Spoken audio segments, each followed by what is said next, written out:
પ્રેમ તમને વેણું જોડે છે. ભગવાન કહે છે કેમ એવું કેમ માનો છો?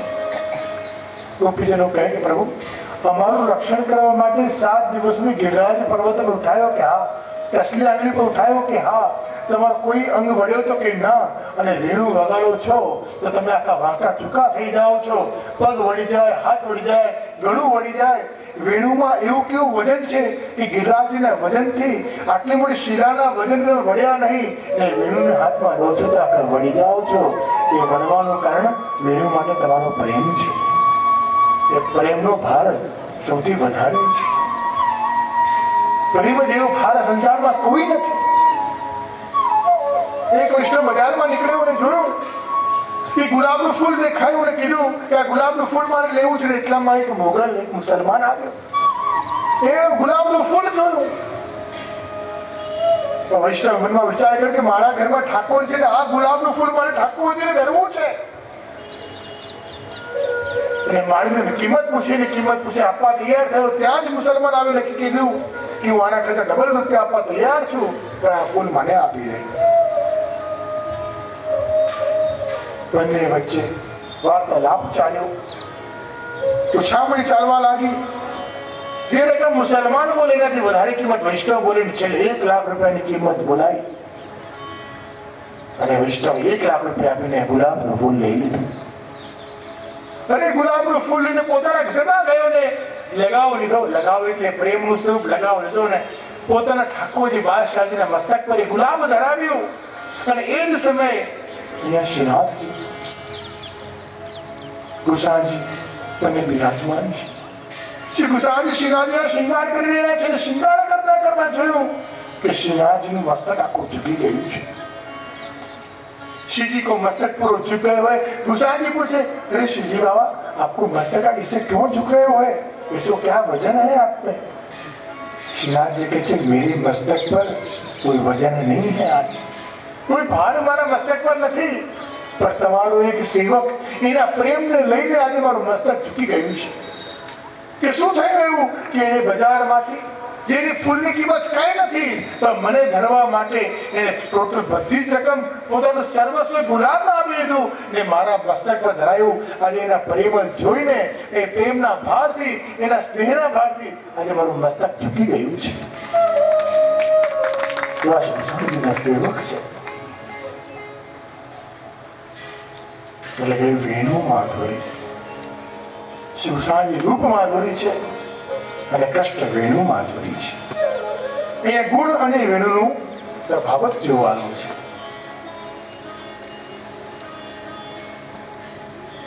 અને જ્યાં વેણુ હોય ત્યાં માત્ર પ્રેમ હોય. ગોપીઓને છોડીને કષ્ટ જ્યારે અંતર ધ્યાન થયા એટલે ગોપીઓ સમજી કોઈ જોડે નહીં હોય, વેણુ તો જોડે હશે જ હશે. અને એ સમયે ગોપીઓએ વેણુનું સ્મરણ કરીને વેણુએ પૂછ્યું બોલો ગોપીઓ મને કેમ યાદ કરો છો? ગોપીઓ કે અમે તને આશીર્વાદ આપવા માંગીએ છીએ. કે મને આશીર્વાદ અને તમે? એ કેવી રીતે? કે હા, કે શું આશીર્વાદ આપશો? કે નિશિષદ્રમસ્તુ પરિપૂર્ણમસ્તુ પુરાણમસ્તુ. વેણુ કે એટલે શું? કે તારા બધા છિદ્ર પુરાઈ જાય, તું ખૂબ વજનદાર થઈ જાય ને તારામાંથી કોઈ સૂર ના નીકળે એવી તું થઈ જાય ને એવા આશીર્વાદ છે. રડે છે કે તને ખબર છે ગોપી હું કેવી રીતે ભગવાન પાસે આવી છું? કે ના. અરે ગોપી જેટલું વિરત તે કર્યો છે ને એટલું જ મેં પણ કર્યો છે. તું જેટલી તડપી છે, લડી છે ને ભગવાન કૃષ્ણ માટે એટલી જ હું પણ તડપી છું. ગોપી કહે તે કેવી રીતે? મેં કહ્યું કે જો એક દિવસ ભગવાન કૃષ્ણ ગેંદના દડાથી રમી રહ્યા હતા ને રમતા રમતા એમની ગેંદ એટલે કે બોલ એ જંગલમાં આવ્યો ને ભગવાન કૃષ્ણ ગોતવા આવ્યા. અને ગોતતા ગોતતા હું મારા પરિવારના વચ્ચે જંગલમાં ખૂબ સારી રીતે રહેતી હતી ને અચાનક પ્રભુની દ્રષ્ટિ મારી ઉપર પડીને મને હાથમાં લીધી ને મૂર્તિ મને તોડી નાખી. મેં પ્રભુને કીધું કે મને ન તોડશો, મને મારા પરિવાર સાથે રહેવા દો, પણ તોડીને મને પોતાની જોડે લઈ ગયા. હું લીલો તરીકે એવી સુંદર મજાની હતી, તડકામાં રાખીને મને સપવી દીધી. મેં સુકાઈ ગઈ. સુકાતા મેં પ્રભુને કીધું કે પ્રભુ, મને ફરી મારા પરિવાર જોડે જોડી દો, હું ફરી લીલોતરી થઈ જાઉં. ને પ્રભુ એ પણ ન માન્યું ને ખૂબ જ કડક હથિયાર, તીક્ષ્ણ ધારવાળો હથિયાર લઈને મારામાં છિદ્ર કરી રહ્યા, અંદરથી મને પોલી કરી નાખી. હું ખૂબ રડી રહી હતી, પણ યાર એક વાત ન સાંભળી. કેટલા દિવસો પછી અચાનક પ્રભુ મારી પાસે આવીને હાથમાં લીધી. હાથમાં લીધા છે, હું ખુશ થઈ કે પ્રભુના હસ્તમાં હું આવી. એટલા જ પ્રભુએ મારા સ્વરૂપને પોતાના અધરો જોડે જોડ્યું. અધરો જોડે જોડ્યું ને ત્યાં હું રડતી રડતી રોતી રહેતી.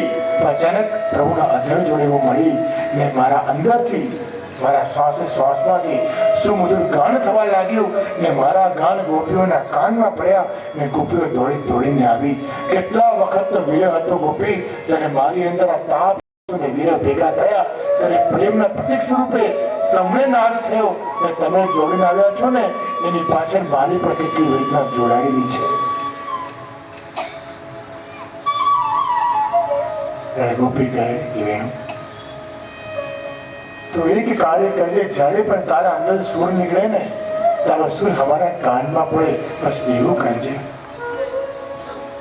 અને તે જ પ્રભુ વેણુ માધુરી છે.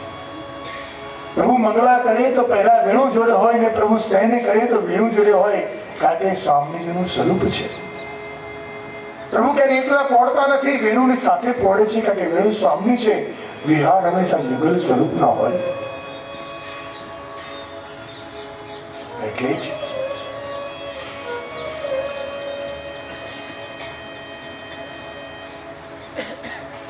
જે પ્રભુ વેણુ માધુરી છે, એમ શ્રી ગોસ્વામીજી ગુણ માધુરી છે.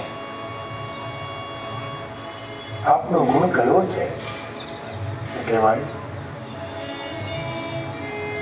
જીવ માત્ર પર દયા કરવી, એ શ્રી ગોસ્વામીજીનો ગુણ છે. એક એક જીવ પર કૃપા કરીને સનાથ કરવો, એ શ્રી ગોસ્વામીજીનો ગુણ છે.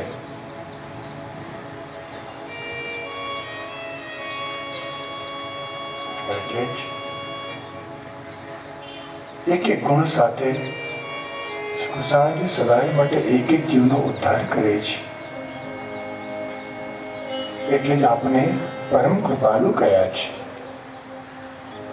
પરમ કૃપાલુ કોને કહેવાય? જે જીવ માત્ર ઉપર દયા કરે એને પરમ કૃપાલુ કહેવાય.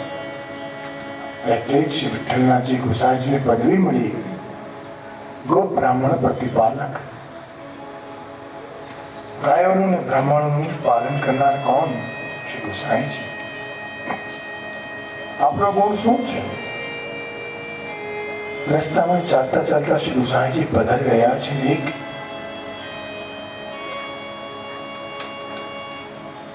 અતિ પીડિત એવી સ્ત્રી રસ્તામાં પડી છે.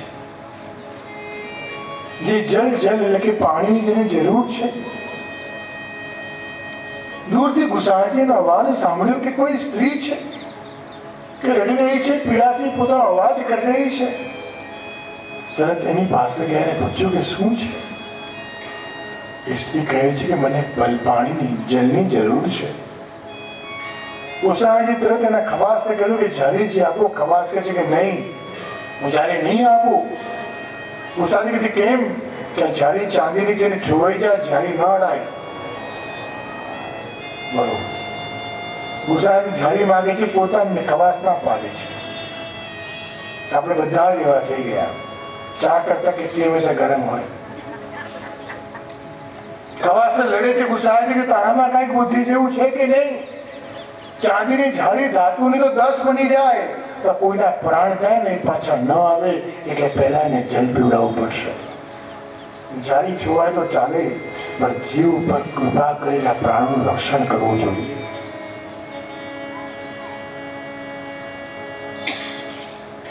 એટલે જ પ્રાણનું રક્ષણ કરવા ગોસાઈજી કોઈ પણ પોતાની અપરાધની મેલી ચિંતા કર્યા વગર એને પોતાના હાથમાં લીધી અને પોતે પ્રેમથી જલ લેવડાવ્યું છે. એનું નામ કુંજરી. અને કુંજરી ઉપર કૃપા કરવા શ્રી ગુસાઈજી કરુણા સાગર બન્યા છે. અને આપણાથી પણ એ જ સુખ ગુસાઈજીમાં આપણી ભાવના હોય તો જગતમાં કોઈ દુઃખીના દુઃખ દૂર કરીએ તો માનો ખરેખર ગુસાઈજીની કૃપા થઈ છે. કોઈની સેવા કર તત્પર બનીએ તો માનો ગુસાઈજીની કૃપા થઈ છે. અને એટલે જ કહેવાય કે પહેલો વૈષ્ણવ ક્યાં કે પહેલો વૈષ્ણવ આપણા ઘરમાં છે. ઘણા રિક્ષા પકડી પકડીને જય શ્રી કૃષ્ણ કરવાને સત્સંગ કરવા જાય તમે કહીશું કે ભાઈ પહેલું જય શ્રી કૃષ્ણ ઘરમાં કરો. પહેલો વૈષ્ણવ હોતો તો આપણા ઘરમાં છે. અને એવા ગુણ શ્રી ગુસાઈજીમાં છે. કૃષ્ણ અધિકારી પણ કર્યું. ગુસાઈજીની કૃપાથી સેવામાં એ તૈયાર થયા. અને જ કૃષ્ણ અધિકારી એક દિવસ ગુસાઈજીનો રસ્તો રોકે છે અને કહે, ગુસાઈજી તમને શ્રીનાથજીની સેવાનો અધિકાર નથી અને એમાં કોઈ પરિવર્તન કરવાનો અધિકાર નથી. ગુસાઈજી કહે છે કેમ? કૃષ્ણ અધિકારી કહે કે શ્રી મહાપ્રભુજીના પ્રથમ લાલજી ગોપીનાથજી છે ને એમના લાલજી પુરુષોત્તમજી છે. તમે દ્વિતીય લાલજી છો ને તમને સેવાનો પૂરેપૂરો અધિકાર નથી, રાઈટ નથી. તમે દૂર ચાલ્યા જાઓ અહીંયાથી. અને જ વખતે ગુસાઈજીને વિરહ થાય છે. અને કહેવાય કે જે પુષ્ટિ માર્ગમાં ક્યારે ભેદ બુદ્ધિ જોવાની મનાઈ છે ત્યાં જ કૃષ્ણ અધિકારી ભેદ બુદ્ધિ જોઈ છે.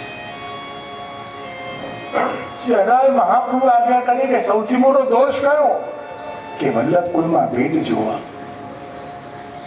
સૌથી ખરાબ કાર્ય કયું? કે ઠાકોરજીના સ્વરૂપમાં ભેદ જોવા. એ સૌથી મોટો અપરાધ છે. ઘણા વલ્લભ કુલમાં ભેદ જોયા. પહેલી ગાદી, બીજી ગાદી, ચોથી ગાદી, પાંચમી ગાદી, આઠમી ગાદી. ઘણા ઠાકોરજીમાં ભેદ જોયા. આના ઠાકોરજી સકડીના, આના ઠાકોરજી મિશ્રીના, આના ઠાકોરજી દૂધગરના. અરે ભાઈ, જ્યાં વલ્લભ કુલમાં કોઈ ભેદ હોઈ જ ના શકે એમ ઠાકોરજીમાં પણ કોઈ ભેદ ના હોઈ શકે. જયારે સમૂહ ઠાકોરજીનો માનો હતો ને તો વૈષ્ણવ એવા નક્કી કરે કે જો સકડી વાળા ઠાકોરજી જેના હોય સૌથી ઉપર, દૂધઘરના હોય એ સૌથી નીચે, અને મિશ્રી વાળા સાઈડમાં રાખવાના. આવું બારોબાર નક્કી કરે, કોઈને પૂછે પણ નહીં. બારોબાર અમે એને કહીએ ભાઈ કેમ આવું ભેદ કર્યો છે? કે જો એનો ભોગ પ્રકાર મોટો છે એટલા માટે. કીધું ભાઈ પુષ્ટિમાં રીતને જાણો છો કે ના એ સમજો. આ રીતમાં ઠાકોરજીના પ્રકારમાં કોઈ ભેદ નથી, આજ્ઞાના પ્રકારનો ભેદ સમજો. અમે જ્યારે સકડી ભોગના ઠાકોરજી પુષ્ટ કરીએ ત્યારે પણ એટલું જ કહીએ કે આ વૈષ્ણવ આપણે સકડી ધરશે એને આપ રોકજો. જ્યારે અનસકડીના ઠાકોરજી પુષ્ટ કરીએ તો એમ કહીએ કે આ વૈષ્ણવ અનસકડી ધરશે પણ આપ સકડીના ભાવથી જ રોકજો. જ્યારે દૂધઘરના ઠાકોરજી સેવા કરીએ તો એના કાનમાં પણ વલ્લભ એમ જ કહે છે કે પ્રભુ આ દૂધઘર ધરશે, એના ઘરમાં અનુકૂળતા નથી એટલે દૂધઘર ધરવાનું છે, પણ આપણે તો સકડી માન્ય રોકવાનું છે. કોઈ મિશ્રી ધરતો હોય તો અમે એ જ કહીએ કે બલરામદાસજી જે છોડા ધરતા મથરાધીશને એ જ આજે પણ વૈષ્ણવને કહીએ છીએ કે એ જ પ્રકારે તું મિશ્રીની કટોરી ધરજે. પણ ઠાકોરજીને કહીએ કે આના મિશ્રના એક એક કણમાં આપણે એક એક સકડીની સામગ્રી માંગીને અરોગજો. એ ભાવનાથી ઠાકોરજી પુષ્ટ થાય છે. ત્યારે એમણે માનું કે આના મિશ્રના છે, આના દૂધઘરના છે. તમારા ઘરની અનુકૂળતા અનુસાર પ્રભુ વલ્લભકુલને સેવા કરે છે. વલ્લભકુલ ક્યારે સેવા કરે? વૈષ્ણવની આજ્ઞા છે કે બોલો તમને શું અનુકૂળતા છે, ને વૈષ્ણવ વિનંતી કરે એ અનુસાર એને સેવા કરી આપે. પણ વલ્લભકુલ એમ જ કહે કે તું ભલે મિશ્રી ધર પણ ઠાકોરજી તારી મિશ્રીમાં પણ સકડી જ રોકવાના છે. તમારા ઘરમાં વિરાસની નિધિ એ પણ ગુસાઈજીના એ જ મંત્રો દ્વારા સેવે છે કે તમારા ઘરમાં વિરાસના ઠાકોરજી પણ અમે એ જ મંત્રો દ્વારા સેવે કરીએ છીએ. તો એમાં ભેદ ક્યાં રહ્યો?